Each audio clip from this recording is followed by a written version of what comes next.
Traditionally, there's been kind of three ways of taking down drones. They are using directed energy, lasers, or high-power microwaves. The other technology is using projectiles. We're talking about bullets, missiles, nets, things like that. There's also RF jamming. Where we fit in is in a completely separate space. Prandtl Dynamics makes non-lethal, legal, sound-based counter-drone systems.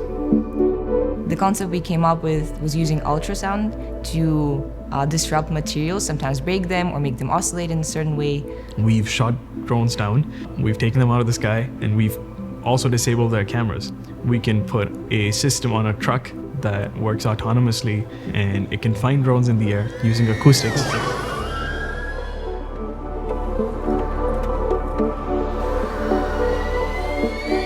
Now we're diversifying out and developing technology which can be mounted on humans. The idea is to create kind of a bubble around the soldier so that drones cannot get close enough to launch an attack on that person in the field.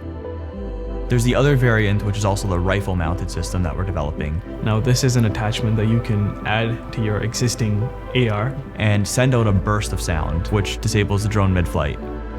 At Prandtl Dynamics, we're making technology for the military, law enforcement, commercial applications like hospitals, sports venues, concert arenas to protect against threats that we don't see yet.